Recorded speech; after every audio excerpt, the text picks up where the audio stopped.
Bom dia, boa tarde, boa noite, pessoal. Dependentemente do horário que estás a ver esse podcast do país. Wine Talk, estamos de volta e desta vez temos um convidado muito especial. Eu sou a Nádia Vicente e o nosso segundo host é... Eu sou o Lorde Bento, a.k.a. Pedro Bento, a.k.a. chamem-me o que quiserem. E o nosso convidado hoje é aquela pessoa que provavelmente todo mundo acha que é o prodígio do jornalismo angolano. Oh my God. Israel Campos. Oh Deus. Bem-vindo. Oh, muito obrigado. Não achas que és o prodígio? Eu não sei. Não. Não. Me diz um jornalista angolano que ganhou mais prêmios do que tu. Internacionalmente, porque não vamos falar nacional, porque você nacionalmente não ganha nada. São barra. Mas agora sério, Não sei. internacionalmente. Não, eu não sei se o barômetro da avaliação para um bom jornalista são necessariamente os prêmios. Os prêmios são um indicador. Que E mostra também que estás a depende trabalhar. dos prêmios e das nomeações. Por acaso, ser nomeado para um concurso sobre liberdade de expressão, que é um concurso que nomeia jornalistas que enfrentaram algum tipo de dificuldade no seu país, isso não é uma boa coisa. Yeah. Ou isso não significa que o jornalista é necessariamente um grande jornalista. É só uma forma dessas organizações dizerem de que estão atentas ao que se passa aos países e que isso é grave. E é basicamente Mas isso. ao mesmo tempo torna-te importante porque se eles notam que tu estás a fazer algum trabalho, é porque realmente tu estás a impor em alguma coisa, estás a trazer alguma mudança. Tens isso, tens também isso, que é uma forma de reconhecimento, né? A nível daquilo que fazemos. Mas eu não sei se os prêmios são necessariamente o melhor barômetro, né? Porque são vários fatores. É a exposição que a pessoa tem, as plataformas que a pessoa tem. Tu podes ter um excelente jornalista, por exemplo, a escrever para um jornal, mas que tem um alcance muito limitado. Ou porque não tem a possibilidade de estar nas redes sociais, como eu, por exemplo, estou, ou porque não tem a possibilidade de frequentar o meio acadêmico que eu frequento. Porque eu sou jornalista, mas também sou da academia, sou estudante de jornalismo. Aqui em Londres, tenho um palco completamente diferente, estás a ver? Então, às vezes não significa necessariamente que somos os melhores, mas que vamos tendo alguns elementos que combinados nos dão alguma vantagem ou algum privilégio em relação aos outros. Jornalismo. Quando é que você entrou para o jornalismo? Caíste de paraquedas? Porque nós em Angola, tipo, normalmente nós temos... Eu já tive essa ideia, não, eu quero fazer jornalismo um dia. Minha mãe falava, jornalismo não dá dinheiro, não é algo que os pais incentivam em Angola a fazer. Como é que caíste no jornalismo? O meu caso também foi de paraquedas. Muita gente pensa que tem alguma coisa a ver com o facto do meu pai também ser jornalista. Meu pai também é jornalista. Está aqui um fun fact. Mas não tem nada a ver, porque a minha carreira dentro da comunicação começa em 2013, agora miúdo, 2013, e eu fui convidado para ir a um programa de rádio, porque na altura eu tinha um livro infantil, escrevi um livro infantil, que era A Separação dos Pais da Ana, era o título do livro. Eu expliquei há dias essa história. Eu escrevi esse livro e pensa, na altura tinha 12 anos, em 2012, 12, 13 anos. E eu escrevi esse livro na altura porque os pais de um dos meus melhores amigos na altura estavam-se a separar. Okay. E eu via o impacto que aquilo tinha na vida do meu amigo. Só que, entretanto, eu não quis que ele soubesse que eu estava a escrever sobre ele.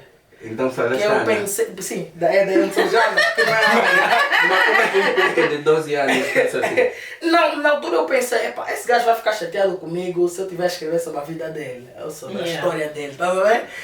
Mas eu ia sentindo que, portanto, a separação é uma coisa, a separação de pais é uma coisa que tem impactos na vida de qualquer criança, sobretudo, jovens, particularmente as crianças, e que depois é um bocado confuso, que hoje estás na casa do teu pai, amanhã estás na casa da tua mãe, sobretudo quando estavas eventualmente acostumado a uma conjuntura diferente. Então eu pensei nisso, escrevi o livro infantil e conheci alguém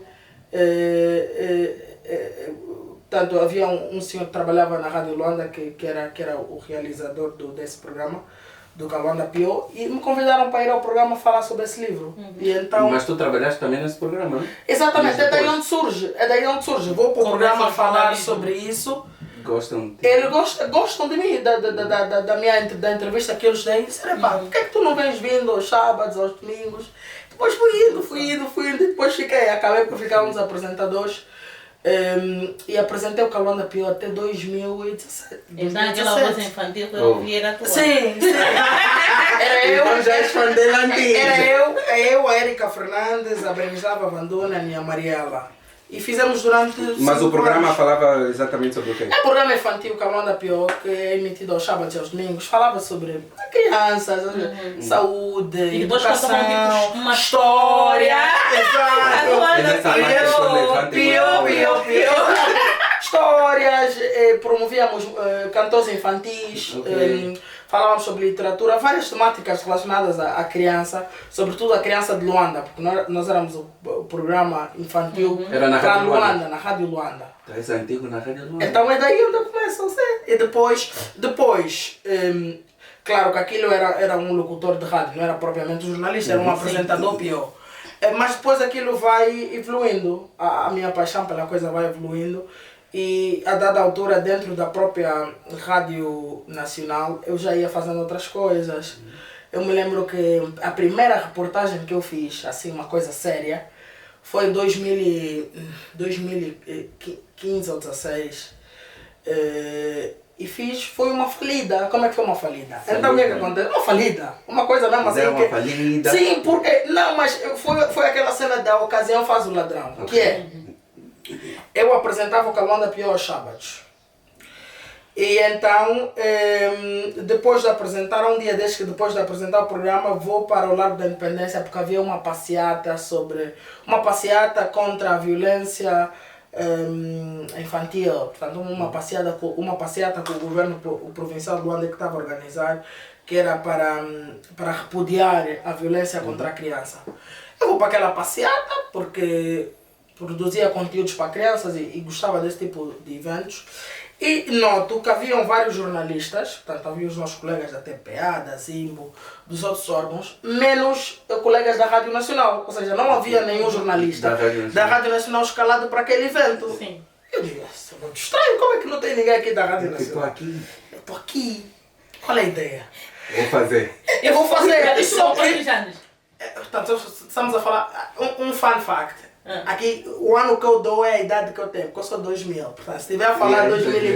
Então, nesse momento, calma aí, pausa. Pausa. 21. 21. Estamos em 2021, eu tenho 21. 21. Acho que essa é a beleza de ser de 2000. Sim. O ano que eu dou é o ano da idade, dependendo do mês. Mas estamos a falar de... Portanto, tinha 16 anos, estamos a falar, foi em 2016, eu creio que sim.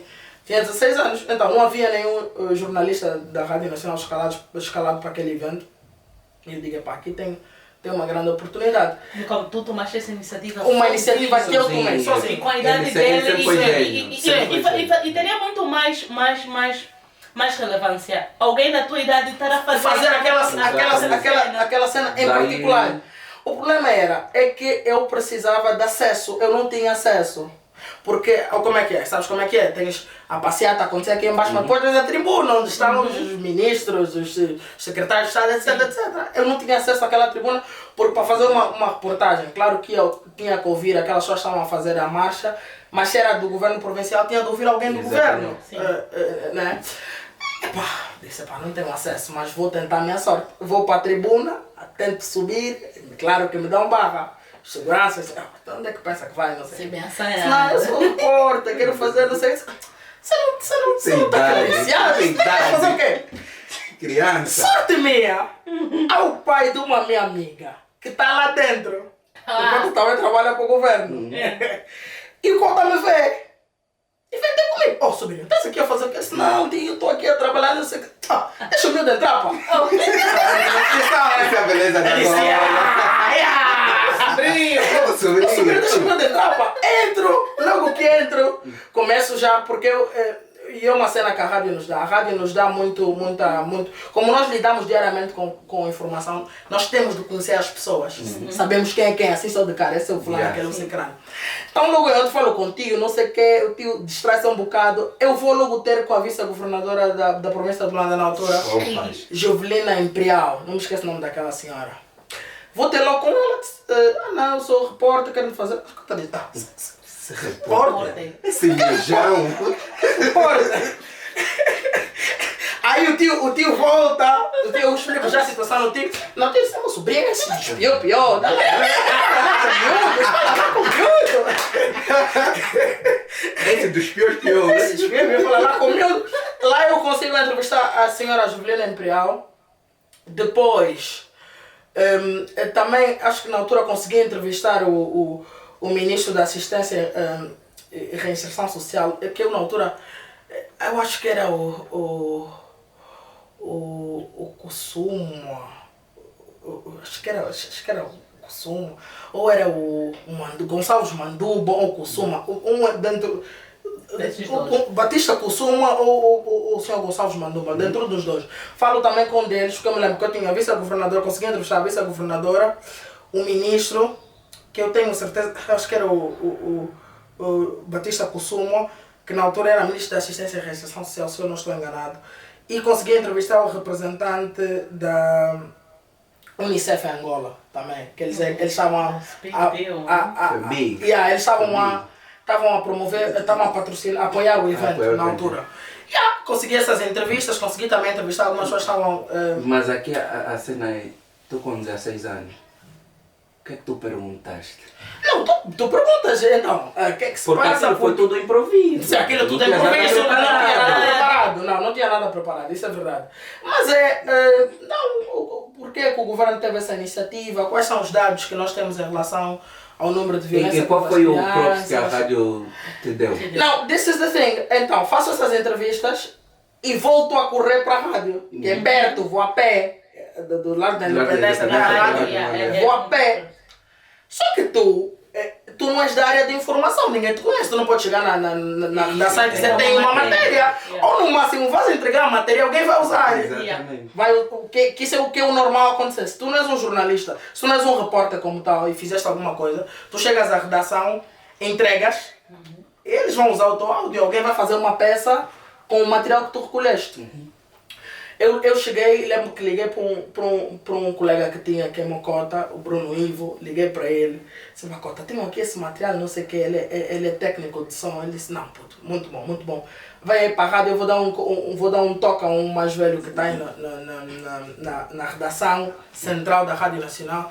E vais fazer essa peça e vai sair no Jornal das 13. Que o Jornal das 13 é já uma big deal.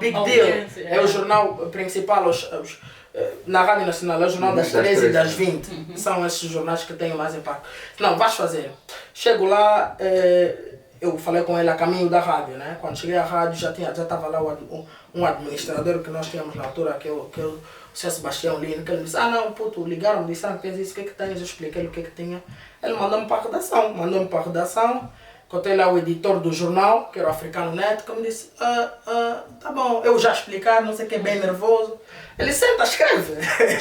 Senta aí no computador, escreve a tua matéria. Eu disse, tu vai escrever o quê? Eu não sei escrever. Eu só entrevistei para vocês usarem. Eu disse, não, você vai ler. Você fez, você vai ler a matéria. Vai escrever a matéria e vai ser emitida. E aí sentei todo nervoso. Os apresentadores daquele jornal são pessoas que eu não me esqueço até hoje, porque eles me ajudaram a escrever a matéria, que eram a Amilcar Xavier e a Mara Dalva. Eram os apresentadores do jornal, jornal de sábado. E então o Amilcar Xavier deu-me algumas dicas, não, escreva assim, não sei o quê. E a Mara Dalva também. Mara Dalva é que me ajudou a gravar, porque como é que tu fazes na rádio? Tu gravas as entrevistas, mas depois tens que gravar aquilo que nós chamamos de voice-off, né? Que é tu a leres, portanto, aconteceu hoje em Luanda, blá blá blá blá blá, depois entra a entrevista e assim sucessivamente. E eu tive que gravar aquilo minutos antes do jornal começar. E eu lembro que a Mara Dalva na altura deu-me um empurrão. E depois disso, desse episódio, recebi muitas mensagens, não sei o quê, estás no jornal das 13. E a partir daí foi acontecendo. A partir daí nunca parei, continuei no Cabrão da Pior.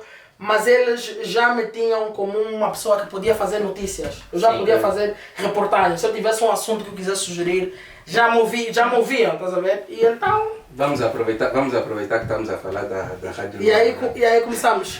Vamos aproveitar que estamos a falar da Rádio Luanda, porque acho que já estávamos a falar sobre isso antes de começarmos o podcast, que é algo que as pessoas querem saber. O teu lado da história, da tua suspensão. Da tua suspensão. Porque eu li a nota. Sim. Li a nota onde dizia que foste suspenso, não sei. O que aconteceu concretamente? Sei que tu leste uma crônica. E se não estou em erro, a crônica foi sobre as chuvas. Sim. Né? E foi na uma crônica do Mwene Vunong. Que na altura tinha muitas das chuvas de Luanda. Todo mundo sabe o que acontece quando chove em Luanda. Tu leste aquilo, é suspenso. Chegaram a te dizer, tipo, estás a ser suspenso por causa disso? Olha, desculpa, só um toque no... Já foi. Já foi? Será que desligou? Yeah. Desligou. Tá, cara, tá longe. Eu gosto bem dessa informalidade daqui. É uma conversa, estamos a ter uma conversa. Sim, estamos a ter uma conversa. It's very cool. Como é que foi? Tipo, ou melhor, vou pôr dessa forma. Foste exonerado como os ministros? Como é que os ministros... os ministros são exonerados, descobrem não sabe. Agora descobrem nas páginas. Sim, há uns que descobrem ouvir rádio. Há uma história bem hilariante de um cota que dizem que quase deu trombose porque o motorista que ele disse para a cota, já não és ministro. O motorista ouviu no rádio. Foste exonerado como os ministros ou te chamaram no office? Acho que era a administradora, né? Era uma senhora. Sim, era a produção. Sim, então, esse naturalmente que é um assunto que se aborda, fala-se bastante por causa, sobretudo, da repercussão que teve a nível das redes sociais, etc. Mas o que eu tenho a dizer é o seguinte, como eu estive a contar agora, a Rádio Luanda é o sítio onde eu comecei a dar os meus primeiros passos. Eu quando entrei para a Rádio Nacional, para a Rádio Luanda, a minha ideia era que eu seria veterinário ou engenheiro ambiental. Porque doutor de cão. Sim, era doutor de cão porque eu sempre tive essa relação muito grande com o ambiente, o meu pai sempre foi das quintas. E até agora vejo sim, e então essa era a minha ideia. E a minha vivência dentro da Rádio Luanda, da Rádio Nacional, que é o grupo, é que me fez mudar de ideias, mudar a minha opção profissional. Portanto, a nível profissional, nós temos uma coisa que é a ética que nós temos de ter enquanto profissionais. E o que essa ética profissional nos diz é que nem tudo nós vamos poder desvendar ou falar sobre publicamente, por mais que se queira, e por a rádio ser um local que eu ainda tenho muito respeito. Porque agora surge uma onda de o Israel está a fazer revenge, como se tivesse não sei o quê. O que as pessoas esquecem, mano. É isso e essa mensagem que eu tenho tentado transmitir. A rádio é uma instituição. A rádio não são as pessoas. As pessoas são grupos que em tempo determinado vão gerir a organização. Mas a Rádio Nacional somos nós, são as pessoas que trabalham lá, são a família que nós ganhamos quando entramos, estás a ver? Sim. É isso que é a instituição. Os gestores, quem manda hoje, quem manda amanhã, isso muda, é como tudo. Então, para dizer que é um caso que aconteceu naturalmente, não posso dizer que não aconteceu, naturalmente aconteceu e foi uma consequência de ter lido esta crônica que mencionaste, que é uma crônica que foi assinada pelo Mwene Vunong.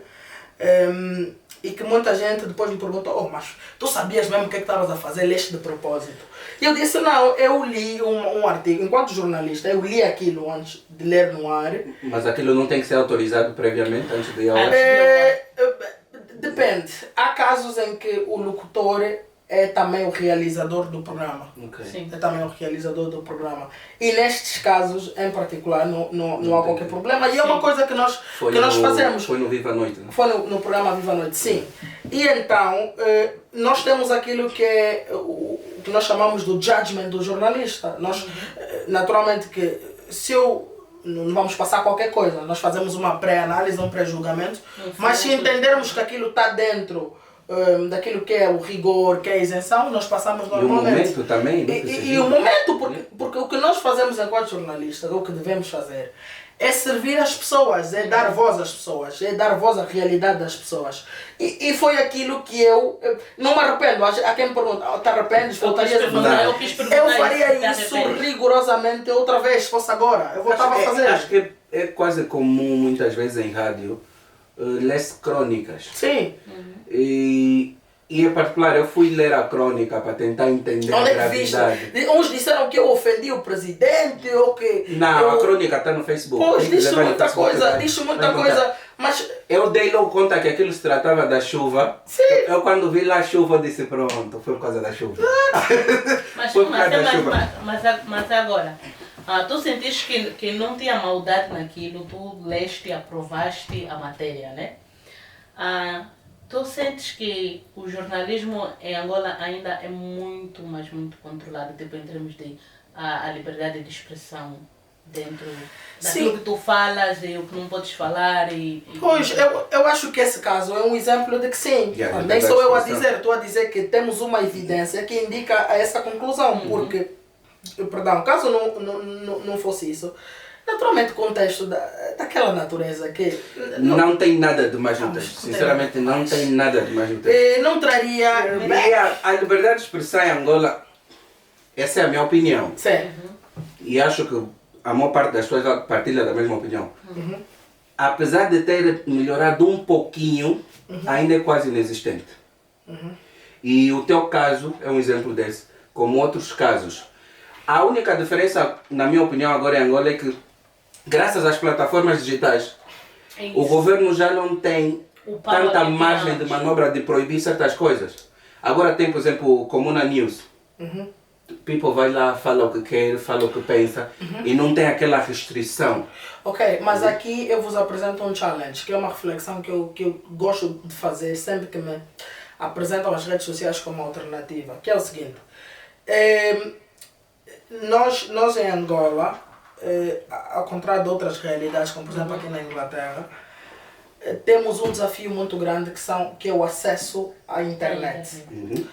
E então, o que eu sinto é que muitas vezes, nós que temos acesso na internet, andamos ainda um bocadinho fechados numa bolha, a pensar que nós somos uma amostra representativa o suficiente daquilo que é Angola. Mas infelizmente, os números nos mostram que não. Há uma research que foi agora feita, eu por acaso esqueço, mas eu vi o Murato, um abraço ao Murato. O Murato partilhou recentemente, é um estudo que se fez sobre o acesso à internet em Angola.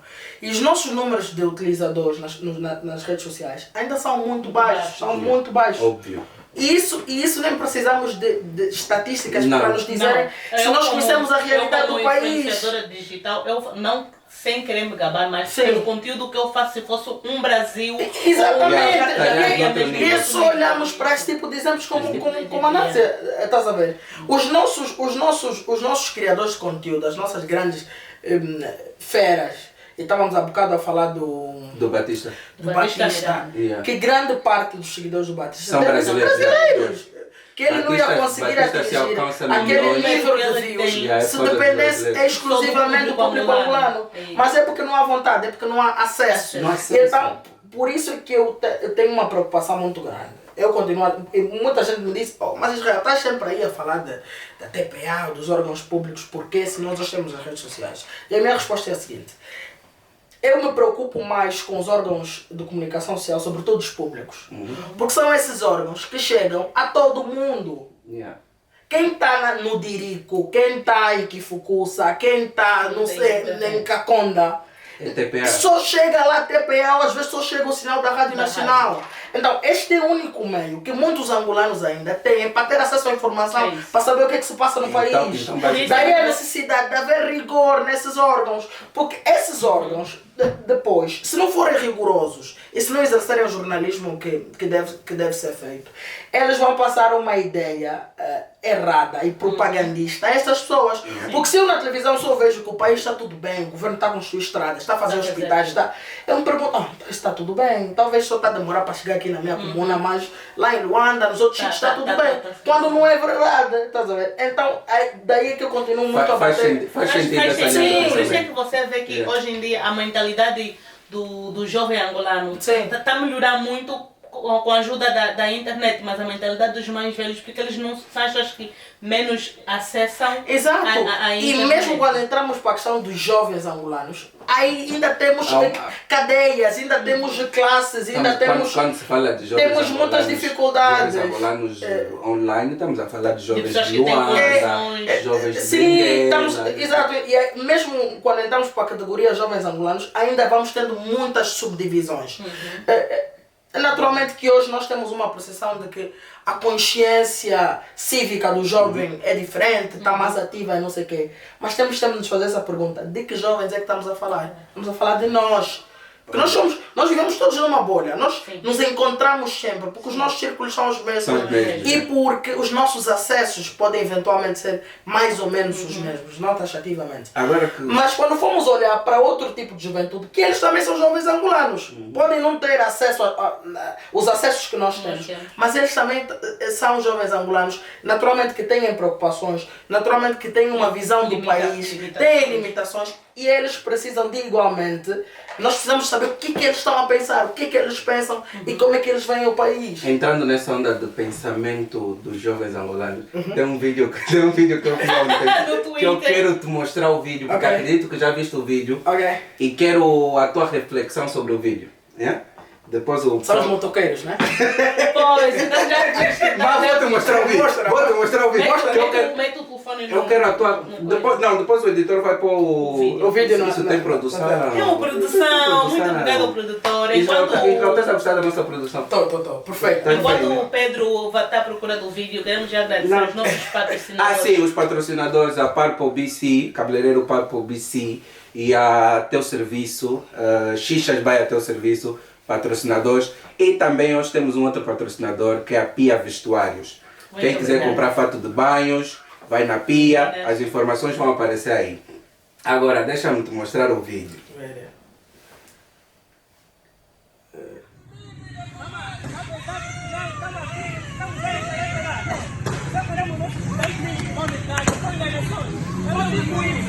Com toda a minha honestidade, eu sou da UNITA. Não sou Judas, calhota. Sou filho do mundo da monta. O Empela não alugou a minha, alugou a monta. E o Empela também paga é meu, me pertence. Eu sou povo e sou dono de sapato. Empela comigo nunca para a vida. Não se jovens.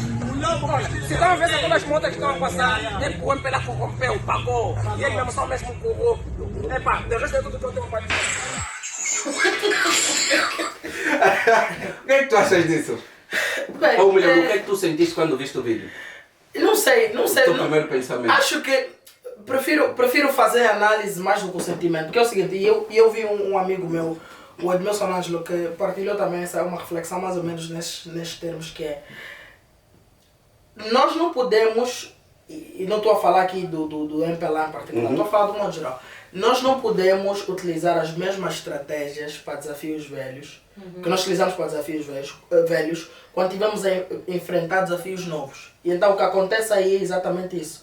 Está-se a tentar utilizar uma estratégia que eventualmente tenha resultado num tempo, mas que hoje já não resulta, porque o próprio Fernando só já dizia, mudam-se os tempos, mudam-se as vontades, né? Exatamente. E então é o que nós conseguimos ver. Os desafios de hoje são diferentes, porque a juventude de 2017, a juventude de 2012, a juventude de 2008 são completamente diferentes da juventude de 2021. Muito. Por vários motivos. Desde o contexto histórico do país que mudou, desde os acessos que nós também passamos, alguns a ter, como já discutimos. E então isso tudo tem um impacto muito grande na forma com que nós olhamos o país, na forma com que nós olhamos os políticos, os partidos políticos, etc. E então é para dizer que estratégias antigas nem sempre resultam em desafios novos. Tem uma expressão que é um cão velho tem que usar estratégias novas para se reinventar. Exato. E não um cão velho usar estratégias velhas. Exatamente. E esse vídeo, a maior parte das pessoas está a levar isso na brincadeira, sim. na comédia. Mas eu acho que tem um significado muito importante. Sim. Muito importante, ao ponto de... E mesmo a nível daqueles que são partidários e whatever, fazer aquela reflexão do tipo, o que é que está acontecendo? E é o que eu digo, e volto sempre a tocar na importância da mídia, da comunicação social. Num país sério, de facto, este assunto estaria a liderar o debate nacional na mídia. Portanto, esse vídeo geraria debates aqui na Inglaterra. Aqui na Inglaterra está-se hoje a debater o facto de o primeiro-ministro e o seu staff ter tido uma festa, um convívio de Natal o ano passado em época de Covid. E isso surgiu agora à tona porque o jornal publicou. E agora essa é a discussão que se lidera aqui. Porque estamos a falar de valores como, portanto, se um líder diz que a população toda tem de ficar em casa, não se pode sair, não se pode interagir com outras pessoas, e entretanto ele próprio faz, que tipo de moral tem essa pessoa? E então é isso que está-se a discutir. Em sociedades em que a moral tem algum significado, em que existem valores de facto, são essas as discussões que se fazem. Zimbo, todos. Exato. É isso que nós enquanto país temos que estar a refletir. O que é que significa para nós? O que é que significa para nós enquanto país que vai para as eleições do próximo ano? O que é que isso diz sobre a seriedade dos políticos? E além disso, um assunto relacionado com as eleições. Exatamente. Já estamos em época de pré-campanha. Isso foi um ato de pré-campanha. Exatamente. É um ato de pré-campanha. Exato. E então é isso que eu digo sempre. A mídia tem de ser séria porque é a mídia que vai liderar estes debates de grande importância nacional. E quando não for, aí temos um grande desafio. Eu não queria fazer essa pergunta, mas vou fazer. Não essa. Como é que tu vês daqui a 2 anos? Como é que tu vês daqui a 2 anos? Essa não. Essa pergunta. Mandaram-me essa pergunta, mas não vou fazer. Eu queria saber. O que é que tu achas ou o que é que tu vês? Porque se fala muito de mudança, de que 2022 vão gostar e whatever. Tu achas realmente que em 2022 vamos ter mudança? Não, melhor dizer, tu achas que em 2022 eles vão gostar? Eu não sei.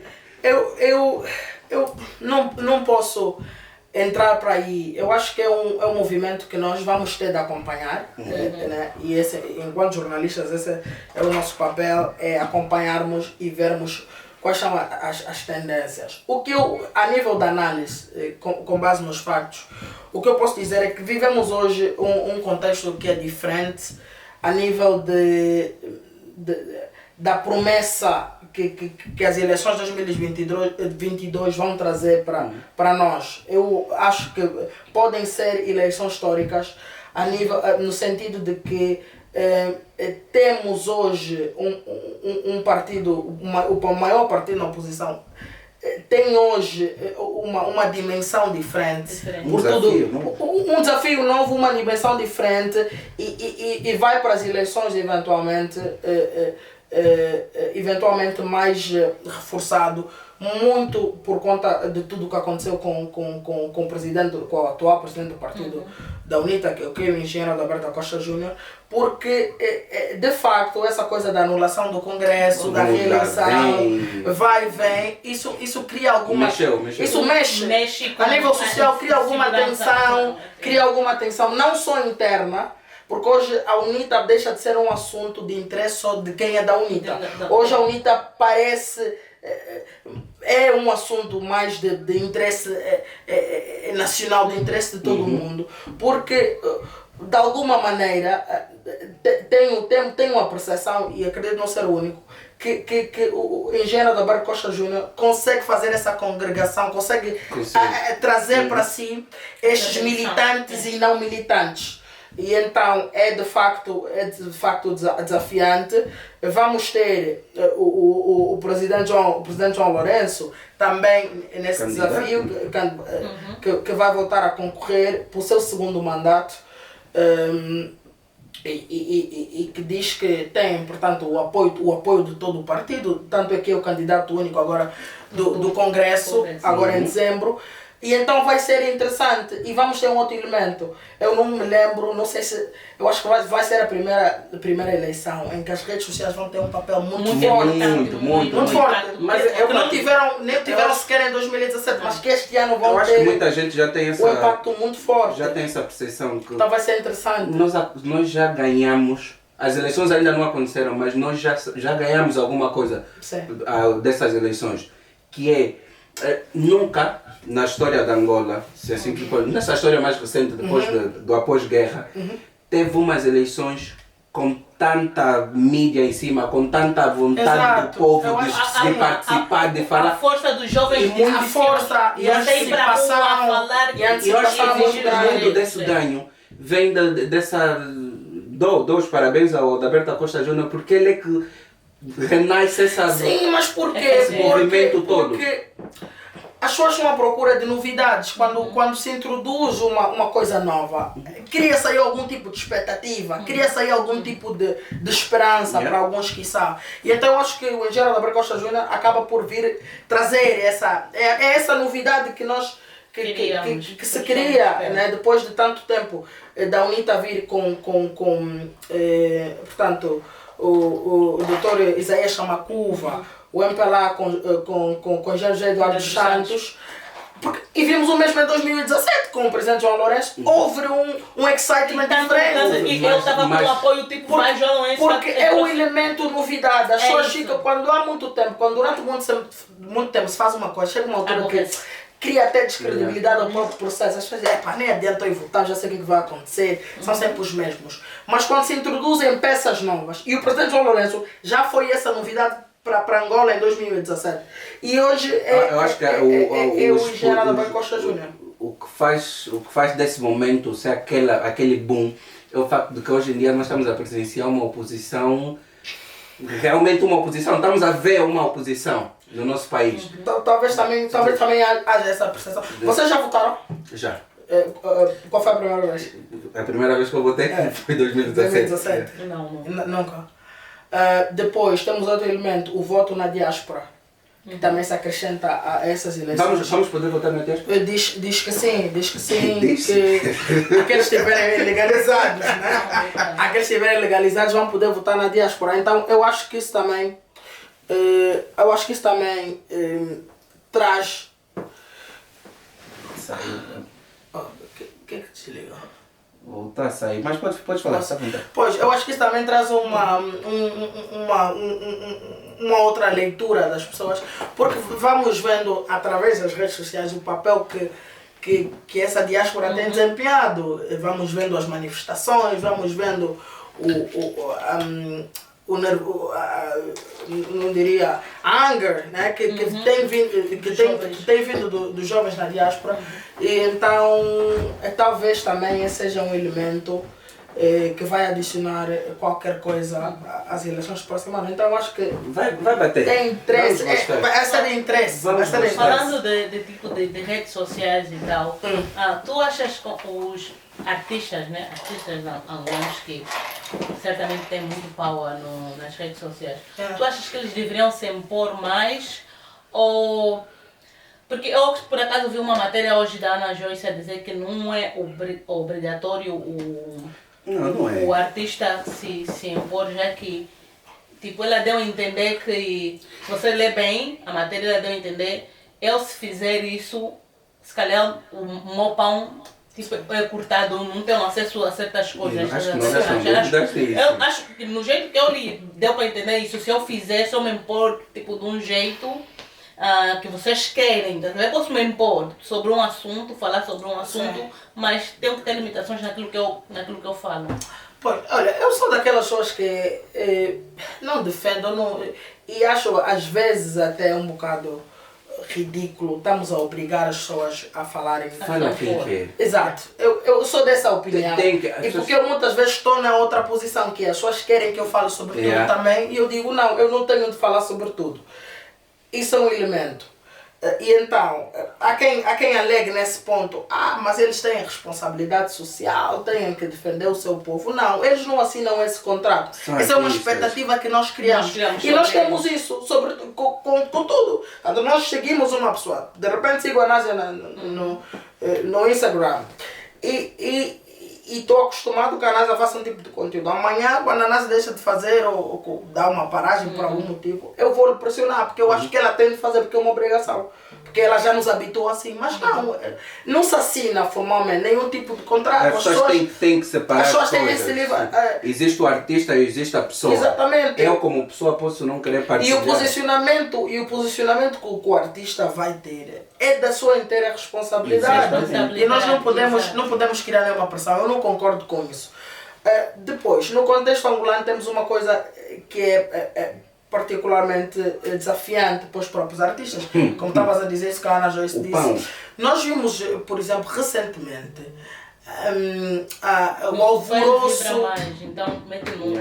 Nós vimos recentemente o alvoroço que se criou pelo facto do Eduardo Paim ter ido atuar na apresentação da campanha do engenheiro Adalberto Costa Júnior. Nós vimos a informação que circulou nas redes sociais, tal como nós temos visto também o tratamento que artistas que vão cantar nos comícios do MPLA. Por exemplo, aconteceu recentemente aconteceu Caiola com Matias Damasio, que foram altamente maltratados e criticados nas redes sociais por terem ido atuar ao Congresso do MPLA. E eu não concordo com isso. Portanto, porque quem faz isso está efetivamente a fazer o mesmo que ele repudia. Porque nós não podemos ser a favor da liberdade e depois querer coartar o direito do outro de fazer isso. Porque a liberdade não pode ser seletiva. Não pode ser liberdade quando é da minha conveniência e depois já não é. Eu acredito que as pessoas têm essa prerrogativa. E uns até, vamos entender, que aquelas pessoas vivem disso. Vamos só pensar que às vezes, quando o cantor é convidado para ir atuar a um comício, a um congresso, ele pode eventualmente até nem ser daquele partido. Mas isso é negócio. Ele não está lá como militante. Ele pode estar lá como militante. E às vezes acontece. E isso também é natural. Mas muitas vezes o artista está lá porque está fazendo trabalhar. Do coração e me pudesse procurar aquilo. Tu vais procurar. Se eu pegar chamar Násia para fazer vídeos na campanha, tu estás a trabalhar. Não, mas tu vais aceitar, mas aí eu já não aceito mais. Sim, exatamente. E então são coisas completamente diferentes. Agora, uma coisa é tu estás a prestar um serviço, outra coisa é tu estás a fazer uma campanha que já é mais ideologia. Porque eu acredito que deva ser assim. Muitas vezes não é. Muitas vezes as pessoas fazem por dinheiro. Mas eu acredito que se tu fores fazer uma campanha, tu tens de facto que acreditar naquilo que estás a dizer. Otherwise, estás a promover uma mentira. Estás a ser desonesto. Né? Também temos essa dimensão. Mas não, eu não acho que os artistas devem ser obrigados a se pronunciar. É realidade em muitas partes do mundo. E eu me recordo, por exemplo, um movimento muito famoso no Brasil, antes, naquelas eleições que elegeram o Bolsonaro, que havia uma hashtag que era ele não, só assim, ele não. E que muitas figuras públicas brasileiras juntaram-se a isso. Mas isso é porque eles têm essa sensibilidade. É porque eles entendem que um problema social não é um problema do povo, é um problema nosso. Exatamente. E então eu acho que isso não se obriga, é uma questão de evolução, de maturidade das pessoas. É completamente diferente.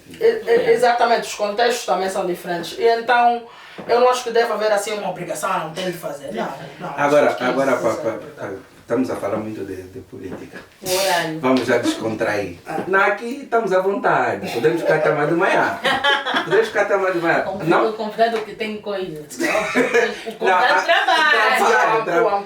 Mas isso é só uma dúvida que eu tenho. Eu fui ler algumas coisas tuas.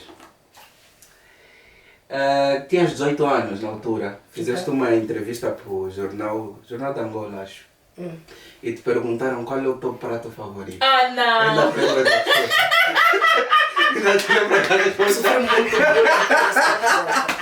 te lembra da resposta? Sobre isso, das Não dificuldades. foge, não foge. Ainda te lembras da resposta? Não sei, disse o quê? Bitoque. Aí é? Não sei. Sabes? Não sabes, sabes sim. Isso para mim, eu não tenho nenhum comentário. Isso para mim é a questão das liberdades. Não, Não, Buscar isso não. não, aqui tem Não, vocês são bons em research. Não, aqui tem Eu produção. sofri Nós temos muito produção. bullying. Eu imaginei desse, Eu quando li aquilo eu disse, isso é gold. Isso é gold, eu peguei no ouro. Vou usar isso. Não, isso é um excelente trabalho, pessoal. Vou usar Parabéns, isso. parabéns. Não, mas por quê? Porque na nossa sociedade.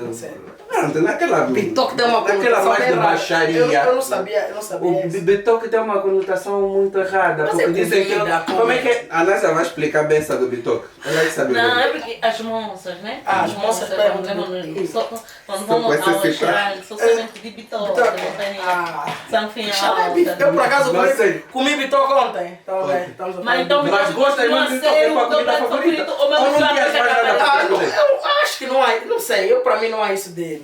Não tens nada para responder, tipo, eu entendo, eu tenho 18 anos, falo assim, bitoque!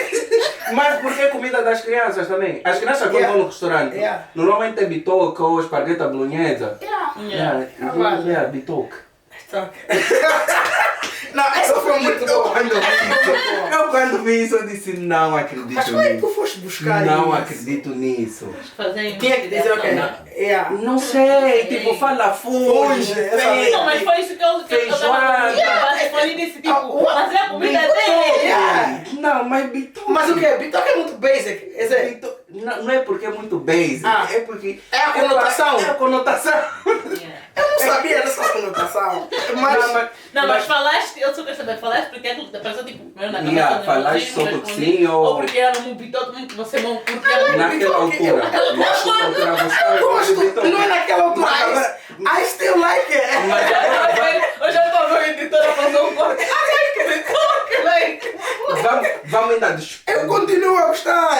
Tá bom, mas bitoque... Porque muita gente fala bitoque, mas não sabe o que é bitoque. Bitoque, o quê? O que é bitoque para ti? Explica bitoque. Não, o que é bitoque Não. para ti? Você é o teu prato favorito?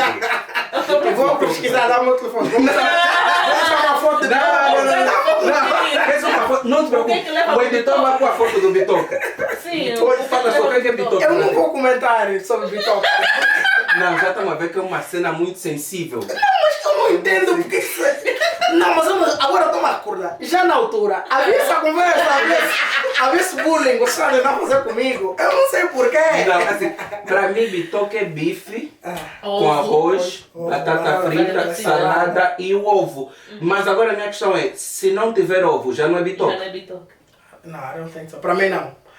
O ovo é mesmo... O ovo é o essencial. Yeah. É tipo It has to be there, yeah. o Salt Bay. Exato. Ok, tá fixe. Então agora entendemos porque é que o bitoque é a tua comida favorita. Yeah. Então para Não, ti mas hoje não bitoque tenho uma sem comida ovo... favorita. Ai, Hoje comes tudo, né? até cozinho. Na altura disseste que não Eu sabias vi. cozinhar. Não, yeah, mas já Não, sei. Hoje eu vi no teu Instagram, fui lá no... Viste, né? Tu cozinhas muito bem. Faço Aprendeste a bolo. cozinhar aqui? Aprendi a cozinhar aqui. Ok. Aqui não tem A ninguém ocasião pra faz o cozinhar. ladrão. A ocasião faz o ladrão. Yeah. YouTube. Isso é fixe. YouTube, ligo mesmo para as Mas assim, primas, quais são as minhas comidas, irmãs. quais são as comidas angolanas que és craque? Não fala bitoque. Bitoque é angolano, bitoque não Bitoque é tuga. Bitoque é tuga, né? Yeah. Mas assim, qual é a comida angolana que... Sou craque a fazer. Não sei. Mas eu também não te vejo Os só fazer pratos mais... massa, Exato, faz porque os pratos mais elaborados da banda... não sei uma feijoada? Não, it's very hard. Não, é tipo mesmo uma pasta, chicken. Faço pasta, chicken, bacalhau com natas, faço... Lasanha, comida dos solteiros. Exato, lasanha, coisas rápidas, porque nós também não temos muito tempo para cozinhar, para estar toda hora a Aqui cozinhar. também é difícil. Aqui... Sim, então faz uma comida. Por exemplo, eu costumo cozinhar assim, eu cozinhar na segunda-feira, estou a cozinhar para segunda, terça e quarta, maybe, tá sabendo? Depois eu volto à cozinha na quinta, porque aqui, vocês sabem como é que é a vida aqui, É uma corrida. Yeah. Fixe, tens boi de fãs? Eu estou a te perguntar se Eu não tens boi de esqueço o fãs. bitoque. Estou para casa a pensar nisso. Vou ter que te pagar um bitoque. Mas tem Seria uma boa ideia. Conheço um sítio muito fixe para Onde comer estou bitoque agora? aqui. Não, Aquilo é que Canário... Não Canário Wharf. É perto do... Estás a ver Portland Street? Ok. Where Portland Street, sim.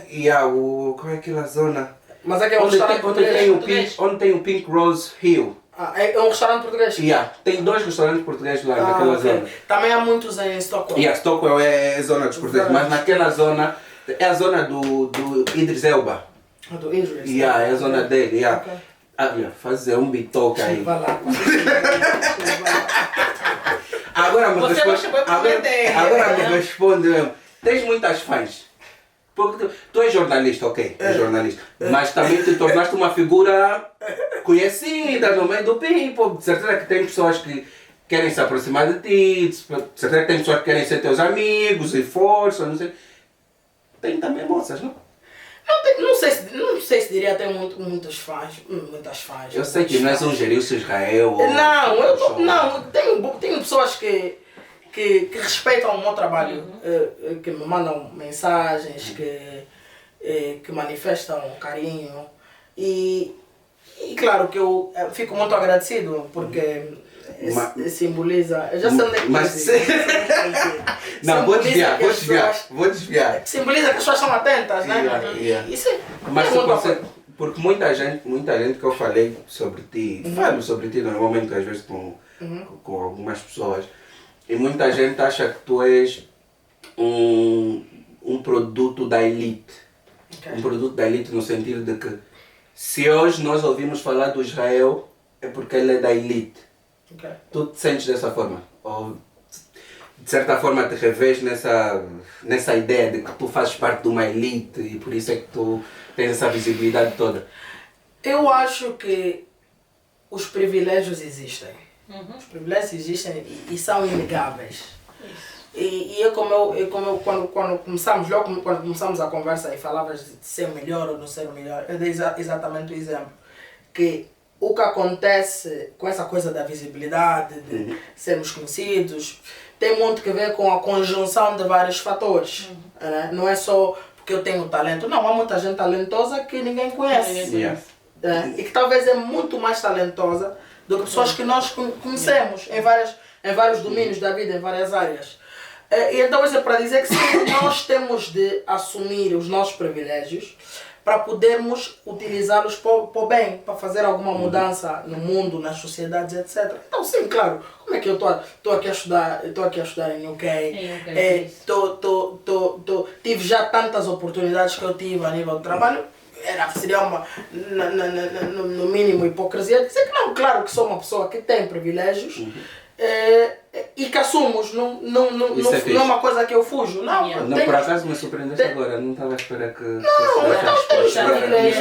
E assumo. Nós nos escondemos. Não, o que nós temos, porque os privilégios às vezes, é isso que se diz. Tu não podes criticar alguém porque é filha de um presidente. Do ministro. Isso não existe. As pessoas, há privilégios que são inatos, as pessoas não escolhem ser filhos de quem são. E eu falo sempre, algo que eu falo sempre nos meus seguidores, acho que o meio que você nasceu vai te influenciar até um certo ponto, mas tu tens de tomar posição. Exatamente, exatamente. E eu falo sempre, eu pelo menos eu, Násia, eu sou filha de uma King, eu sou filha a minha mãe, o meu pai deixou a minha mãe eu tenho 4 anos, não sei o que, eu tinha tudo que é para dar errado. Exato. E hoje eu estou aqui na Inglaterra, até o privilégio que eu tenho, comparando com os meus primos que estão lá em Angola, a situação que eu saí viver, tipo, numa casa que só, tipo, é só um quarto, a cortina que está separada, a cozinha da bed, não sei o que, tá vendo? Mas o posicionamento que eu tomei, eu nunca deixei isso ser uma limitação na minha vida.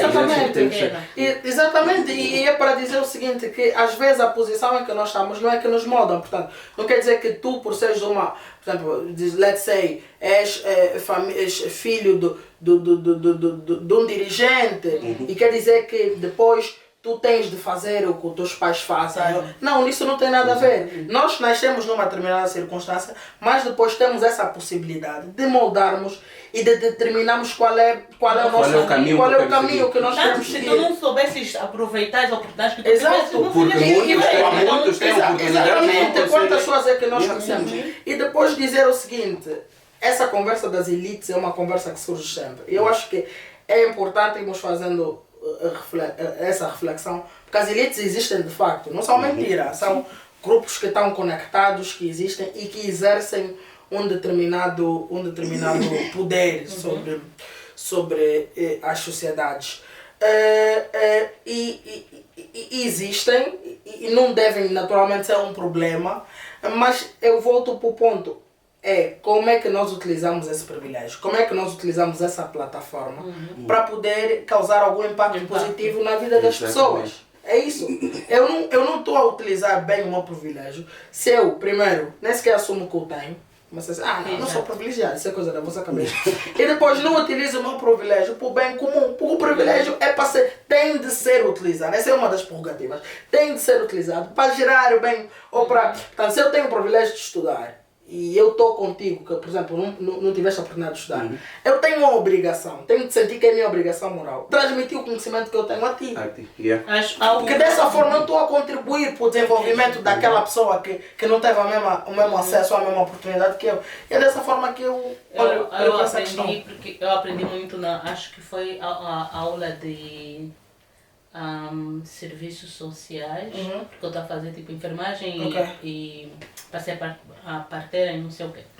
E numa das aulas a minha professora disse, acho que nós falamos tanto de igualdade, mas nós nunca vamos conseguir atingir porque a circunstância das pessoas é só uma conversa. Exato. Então é você. E ela tipo perguntou, você vai lidar com pacientes e não sei o quê, como enfermeira e tal. E alguém disse, tipo, eu tenho que tratar todo mundo com igualdade. Mas não é bem tipo tratar todo mundo com igualdade. É eu te dar a oportunidade, estás a entender? De você se sentir ou estar aí nessa... se enquadrar. Porque não tem como eu tratar com igualdade, não tem mesmo como, não tem. Então essa coisa das desigualdades, das desigualdades e do privilégio, eu acho que é um assunto importante, porque o que é que acontece? Nós muitas vezes, nós humanos, gostamos de fugir daquelas conversas que nos deixam desconfortáveis. Mas o desconforto é uma boa coisa. Em algumas circunstâncias nós vamos ter de estar desconfortáveis para poder enfrentar certas coisas e ultrapassá-las e esclarecermos certas coisas.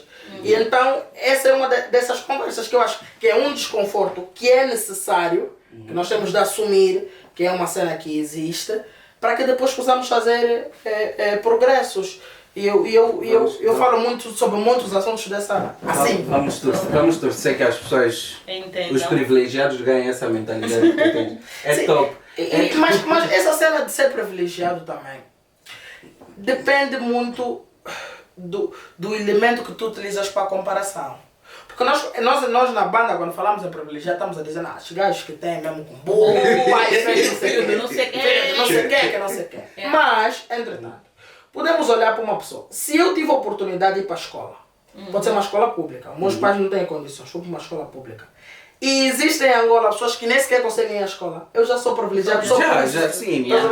O privilégio em Angola é muito associado com dinheiro. Mas não tem necessariamente... Eu ter um almoço. Exato. A quem não teve essa almoço. Exatamente. Então precisamos de retirar essa visão de que o privilégio tem que ver com riqueza. Não tem só que ver com isso. Tem que ver com a perspectiva da análise. Com quem é que tu estás a comparar. Exatamente. Isso também é importante. Agora, estamos quase no fim. A conversa está muito boa. Mas eu não queria acabar antes de tocar no assunto, porque isso é bom mostrarmos isso, onde tu conseguiste chegar. Tu estás na BBC. Uau! Como é que foi a tua primeira vez a entrar este programa? Já não tens aquilo do peito. Mas se fosse um dia antes do trabalho, dormia já para tudo. Mas eu conseguiste dormir, a ansiedade de saber que tipo, amava-se o meu primeiro dia na BBC. Olha, um dia antes, eu já sabia há algum tempo que tens aquele processo burocrático todo, documentos para assinar e etc. E então é uma coisa que tu recebes a informação 2 meses. Porque o que aconteceu, e é também uma oportunidade que eu tenho para explicar o que é que se passa. Há um programa que eles têm, que é chamado BBC Future Voices, que é um programa que eles selecionam repórteres, jornalistas que falem mais de uma língua para poderem ficar durante algum tempo na BBC World Service. E então tu fazes a aplicação, é um processo normal, tu aplicas para o trabalho, para a oportunidade, dão-te um tempo e depois selecionam. Nesse caso foram 400 aplicantes. Não, 400. E quantos tiraram selecionaram? 6. No way. De 400 eles tiraram 6. Isso é mau, como dizem. When they called me, quando eles ligaram para mim, não, eu fulano, sim. Não estamos a ligar da BBC. Tinha certeza. No outro campus! Tem certeza! No outro campo, outro Israel. Fizemos o processo e não sei o quê. Aquele dia estava na rua então, estou casa a cair já. Na rua. Não. Passou o dia seguinte voltei a ligar para a senhora, que era para confirmar. Recebi uma chamada desse. Será que não foi só? Erro, não sei o quê. Eu não sei o quê, vamos mandar os e-mails, não sei o quê. E então, 2 meses, né? Vais vivendo aquela ansiedade, mas depois eventualmente esqueces, vais fazendo a tua vida, não sei o quê. Então, quando estava já quase a chegar uma semana antes, aquilo já foi. Vestir o quê? Fala como? Fala o quê? Mas lá o... Você até fica perguntando, vamos ler mesmo? Já sabe! Mas estão mal falando bem! Fazer bem! Mas o teu trabalho lá é ficar em frente às câmeras ou é mais um trabalho do backstage? Então, é o seguinte, temos essa oportunidade, né? Escolhem 6, temos formação, porque eles investem muito na formação, é uma coisa que eu admiro muito neles. Para eles a formação dos profissionais é muito importante e eles vão investir mesmo dinheiro, tempo, tudo nisso, recursos nisso. Não tem, porque eles compreendem o valor que é terem um profissional bem formado, que possa fazer de tudo. Então dá-nos habilidade, porque, por exemplo, ao contrário do que é Angola, em que tu és locutor de rádio e só sabes ligar, chegar na cabine, chegar e começar a falar, não sabes mais nada. Eles aqui dão-nos o training para poder fazer tudo. Tu és um jornalista completo, tu podes fazer rádio, tanto no lado do microfone, tanto na parte de técnica, tu podes fazer televisão, tanto na parte de quem está à frente da câmera, como quem está behind. Porque até ouvir também os postos teus anos. Exato, tu tens que ter a habilidade de fazer tudo. Completo, exatamente. E eles... Acho que isso é fixe, porque vale se você está dando uma reportagem, mas você consegue ouvir sim, o som não está feito. Hoje tens todas essa habilidade. O som por isso é que muitas vezes temos grandes jornalistas da CNN que têm aquele poder de não, agora refaz. Exato, é um investimento muito grande que se faz na formação dos profissionais. Então nós também tivemos essa possibilidade e depois o que acontece? Fazemos a formação e depois eles põem-te em placements em vários departamentos. Então tu vais para o departamento, eu por exemplo, o meu primeiro departamento foi a BBC Africa, onde eu tive um programa de televisão, eu estive a trabalhar num programa de televisão que é um programa para jovens africanos, lá dentro da BBC Africa. E vais fazendo várias coisas, vais produzindo, vais apresentando ideias e etc. Eu por acaso tive a possibilidade de fazer uma matéria que eu... como é que... Tu apresentas a ideia que tu tens, depois vão julgar se funciona ou não funciona. Então apresentei uma ideia que eles gostaram e fizemos uma matéria que por acaso está no YouTube da BBC Africa. E agora atualmente estou no departamento da BBC Brasil, também a trabalhar com eles. Mas é um trabalho muito... porque no jornalismo a nossa urgência não pode ser estar na câmera ou estar no microfone. A nossa urgência tem que ser fact-checking. Nós temos que fazer a proper research. Nós temos que dar... Porque as pessoas só nos confiam quando nós damos a verdade. As pessoas só acreditam em nós. Nós só somos credíveis quando passamos bem os fatos. Então muita gente pergunta, mas estás aí, mas não estou a ver, não estás na televisão, não sei o quê. Não, essa não é a preocupação do jornalista, não pode ser. Isso é uma consequência, porque nós temos de levar. Mas o grande trabalho, grande parte do trabalho que se faz, it's behind the scenes. É a produção, é o research, é contactar os entrevistados, é conseguir os melhores entrevistados, é conseguir o melhor conteúdo, estás a ver? E então nessa perspectiva também está a ser um enorme aprendizado. Olha, desejar que o meu coração está a pular, mas está a pular de alegria por, tipo, é aquela Estamos satisfação de ver por ti. um jovem angolano na diáspora. E só tem 21 anos. Quando tu tiveres 30 vais estar onde? E eu digo sempre, isso eu não quero continuar, eu não quero que daqui a 5 anos, daqui a 5, 10 anos, continua a ser assim, Israel Campos fez o primeiro angolano, que isso aqui. Não, eu quero que a minha história possa abrir portas para outros angolanos. Porque eu estou aqui em UK já há algum tempo e eu já participei em vários... Estou sempre nessa cena de concursos, eventos e conferências, etc. E eu me recordo desde o primeiro concurso que eu participei aqui, que foi em 2018, em que foi um essay competition. Eu estava no college e era uma competition entre várias escolas de UK mesmo, vários colleges de UK. E eu ganhei na categoria de cultura e artes, com um essay sobre colonialismo.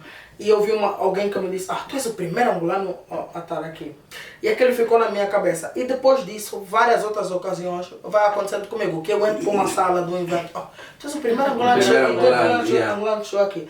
Mas quando tu olhas para as outras nacionalidades africanas, os nigerianos, os sul-africanos, estão lá em grande número, né? Mas isso é porque o fato de um deles estar lá, já há muito tempo, abriu a possibilidade para que outros pudessem estar. Deu aquela credibilidade de que... Exatamente, cria essa credibilidade. E nós temos de passar, nós temos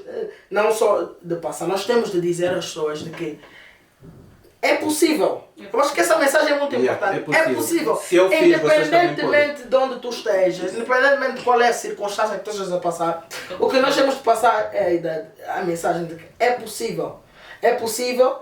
E a prova de que é possível é que está a acontecer com outras pessoas. Essas pessoas, eu não sou especial, eu não tenho nenhum talento especial. Não, o que eu faço é trabalhar, eu trabalho. Eu comecei a trabalhar muito cedo. Chegou uma altura em que eu tinha 13 anos, para trás lá quando eu comecei a trabalhar. E chegou uma altura, eu ia à rádio aos sábados e aos domingos, os meus pais é que me levavam, a minha irmã mais velha, coisa parecida. Mas houve um dia em que, só que sábado e domingo, já sabes, às vezes as pessoas saem sábado, acordar domingo de manhã é muito complicado. Então houve um final de semana, houve um domingo em que eu não fui trabalhar, porque tínhamos ido a um casamento sábado. E domingo eu acordei, o programa era às 8, eu acordava às 7, às 6. Acordei, fui acordar minha mãe, todo mundo ressacado, ninguém vai te levar. Aquele dia eu faltei. Eu fiquei tão triste que eu fiz uma promessa para mim mesmo. Eu nunca mais vou faltar a nenhum programa. Nem que eu tenha que começar a ir de candongueiro. Nunca tinha andado de candongueiro naquela altura. Os meus pais ficaram, não posso andar de candongueiro, não sei o que, não pode. Até que houve um outro dia que não podiam me levar e eu fui de candongueiro. E assim ficou a minha rotina. Eu saía todos os dias, todos os sábados, todos os domingos, ia de candongueiro. Mas isso é um sinal para dizer que nós é que temos de ser os primeiros a nos dar credibilidade. Aquilo que nós fazemos. Muita gente não vai respeitar o que tu fazes no início, vai dizer, você está só a brincar. Nem sabe o que é que tu fazes. Mas nós é que temos de dar o primeiro respeito àquilo que nós fazemos. Mas também a minha mãe também era assim. Isso é importante. Para de fazer o que tu estás a fazer, porque nem era até por ela, era porque alguns familiares chamam, olha, mas está a fazer esses vídeos. Exato. Hoje eu consegui tipo, não falar, mamãe, tem isso na conta. Hoje ela fica tipo, ok, dá fruto. Então isso é muito importante. Isso aqui tem que ter parte 2. Vamos deixar o critério da... Se as pessoas quiserem parte 2, vamos fazer parte 2, porque tem tanta coisa para falar ainda que tipo, 1 hora não é suficiente. Foi muito fixe. Suave, assim. Pessoal, hoje tivemos aqui o Israel Campos, aquele que já se intitula, não se intitula como o melhor, mas sim como um dos melhores jornalistas que temos em Angola. Não sei. Graças aos nossos patrocinadores, o cabeleireiro Parpo BC, Xixas by a teu serviço e a Pia Vestuários, conseguimos ter aqui o Israel. Foi top. Se quiserem a segunda parte, deixem nos comentários, falem, queremos parte 2. Já está-se a comprometer que vai estar aqui para gravar, nós também. Foi muito bom, tem tanta coisa que eu ainda quero falar contigo. Mas não posso continuar a conversar. Vamos deixar para a parte 2, depois do... Já em 2022, né? Já em 2022. Muito obrigado por tudo, foi um prazer, foi top, foi top. Muito obrigado mesmo. Saiu do trabalho. Saiu do trabalho, vou aqui, tens fome? Tens fome? Gosto. Tá fixe, pessoal, subscrevam, deixem aí os comentários, o que é que acharam, se quiserem parte 2 já sabem, ponham aí. Beijinhos e até daqui a 15 dias. Bye bye. Bye bye. Yeah.